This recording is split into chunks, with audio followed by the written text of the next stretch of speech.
Hello there, and welcome to the tour of the Ocelot HoverScout of my Armoured Fighting Hover Vehicles series.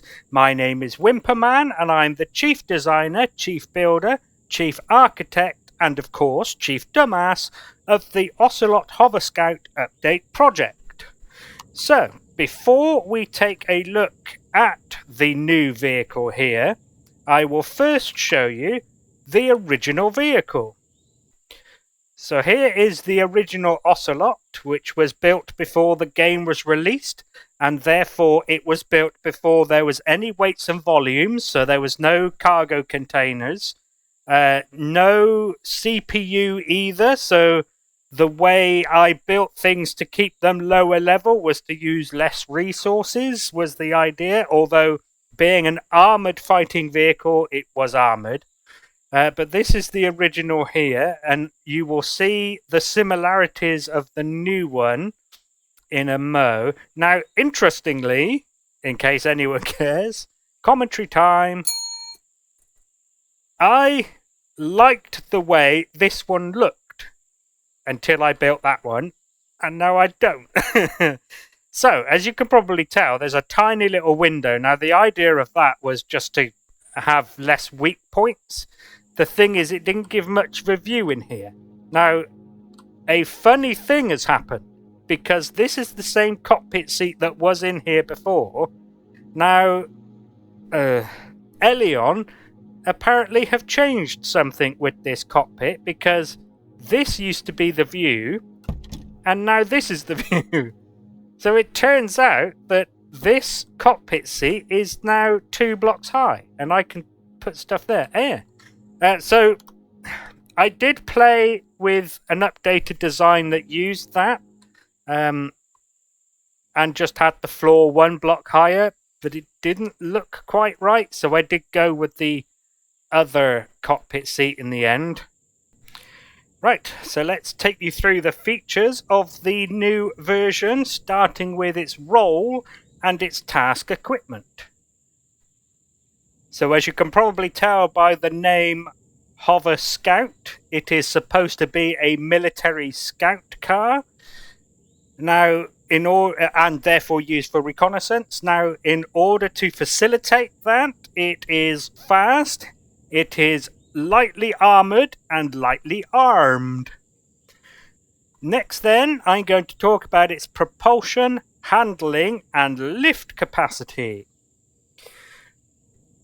So its propulsion, forwards it has 4 medium tier 1 thrusters, or tier 1 medium thrusters, whichever way you prefer to refer to those.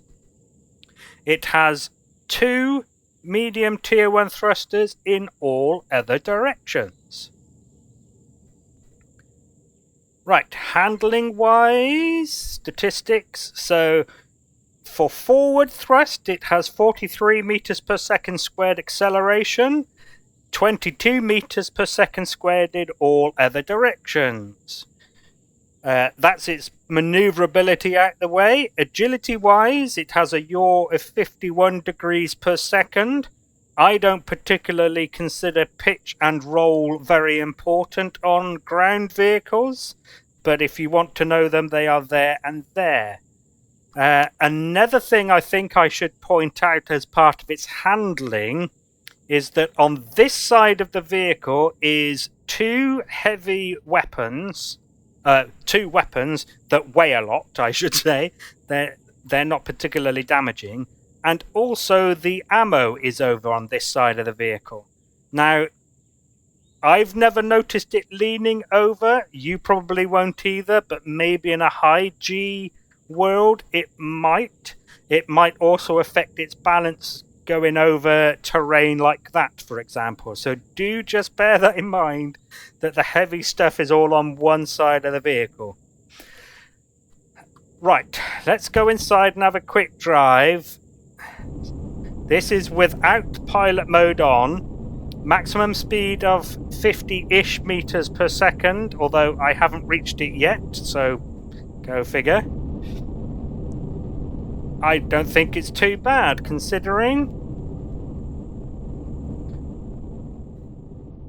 Right then, so lift capacity. Now I'm not going to go through all of its details like I normally do with other vehicles, because it doesn't carry really anything at all other than its own ammo.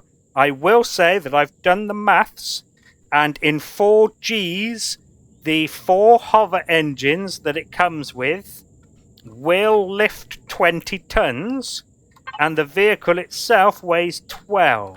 So this will operate in a 4G environment, which is nice.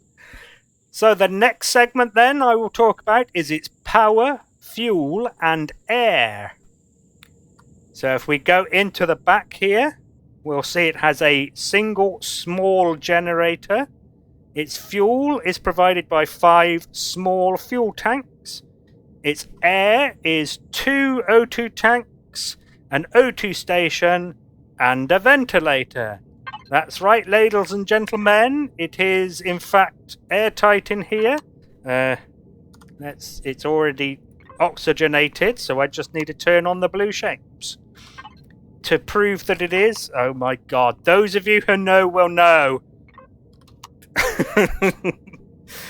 Right, the next segment then, that was a very quick segment, but not as quick as some of the others coming up. So its next segment is its weapons, defenses, and construction. As you can see, it has a Gatling turret on top, which is set to what I consider to be my point defense targeting parameters. So it'll fire at hostile infantry. It will also fire at hostile drones. And it'll fire at the weapons of small small ships. It also comes with 2 Gatling guns, as I alluded to just now. It does have some armor, so some of these blocks are combat steel. Those there, the ones directly below them. Some here to protect you if the turret is getting shot at. And there is also a little bit on the back in case you're running away. Now, it doesn't have any shields. And the rest of the construction, most of it is hardened steel. And there is a little bit of steel for the the detailing. So if it's not protecting something important, I've given it steel. Now, I should point out, because it sort of fits in this segment, these blocks around the door are hardened steel, and I put them there in order to increase the hit points of the door. So if this was 6 full blocks of hardened steel, that would be 6 lots of 200. As it is, you get, for this block here, 1/6 of 120, which is quite clearly, let me know the maths, 20 hit points, and that wouldn't be enough to protect you in the driving seat from this side, I don't think. So I put these here in hopes that the extra 111 added to the 20 for this block here, which will take it up to about 130, because obviously these smaller blocks are slightly less than those ones. So I figured that would help a bit. I'm hoping it does. It's also possible that weapons won't even touch that and they'll just hit the door. But I'm hoping the game will calculate this as a block in the way of the door, and that'll take damage first. Hoping. Right, so the next segment then, which is going to be very quick, is its resource gathering, production, and storage. Resource gathering has none. Production, it has none. Storage, it has a 406 SU ammo container, which is just enough to fit in a full 4,000 15mm bullets, as you can see.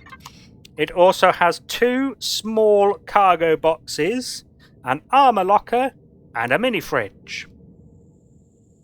That's that bit done. Next then, let's talk about its interior layout and any remaining devices.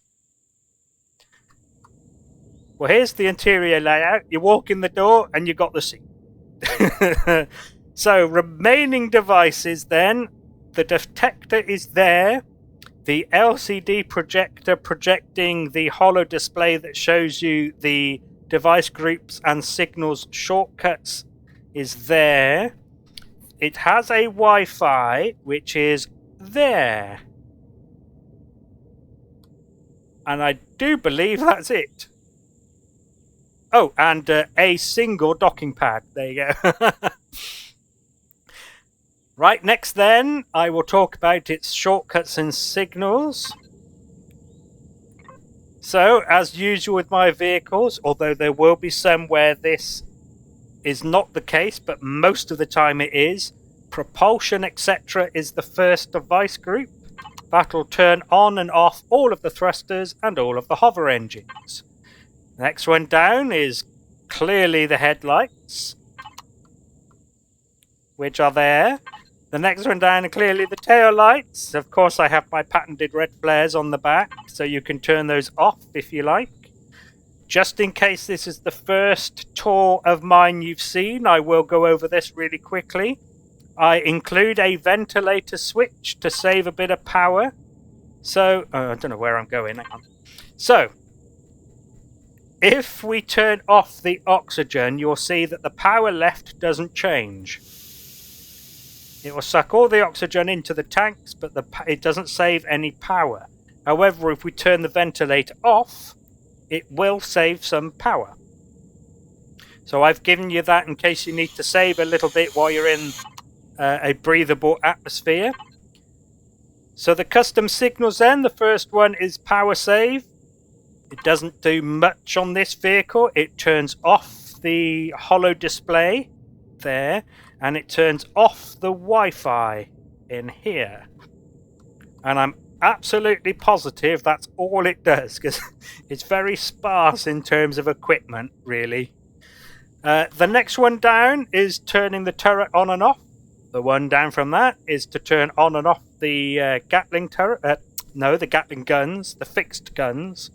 And finally, we have a closed door button. So, for example,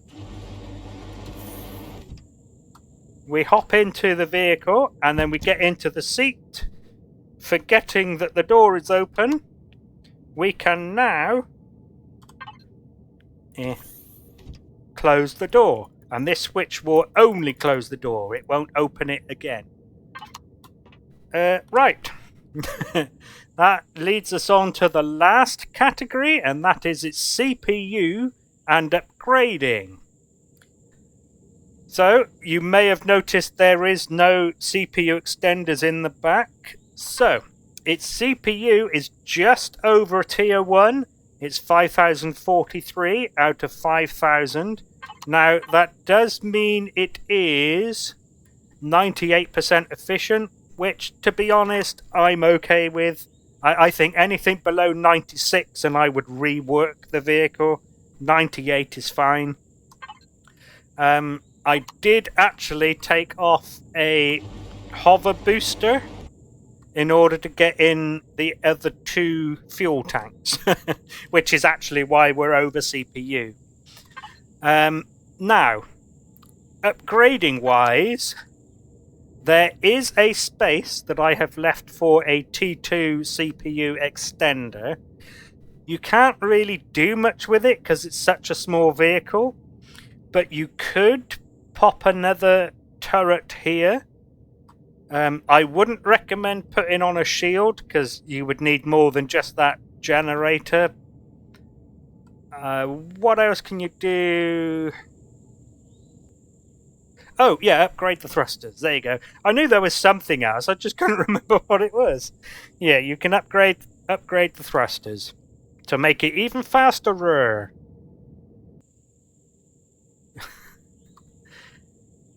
Why? Why is there always a texture that I've missed and I always find it during the tour? Why?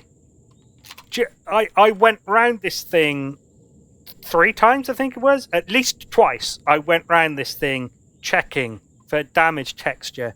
There's one. And Right, now, is that in... No, it's not. There you go. Now it's in the configuration it should be. Alright, looks like I'll be updating the workshop. I do want to talk about its paint, though, as part of its upgrading. Once I've done this... Oh, I do also want to quickly mention... Oh, no. I better replace the thumbnail. So there was glass here. Oh, I should mention as well, as part of the construction, and I forgot, that this is the... What's it called? Armoured windows? Is that what they call it? Armoured window? Yes, armoured windows. Now, there was the triangular-shaped windows on the sides here, but unfortunately the one there stopped this Gatling gun from firing, so I took them both off. Which, I mean, it saved 10... Is that right? 10 CPU? I think it is. Armoured windows. 5. 10? 5. Shit. Maths crap. 4. 8, 16, 32. Yeah, it saved... So it saved 8. 4 each. Right, paint jobs. I have included 4 colours with this vehicle. This is the one it comes in, like a sandy, yellowy, beigey, khaki kind of sandy colour. Then, of course, it comes in a military green.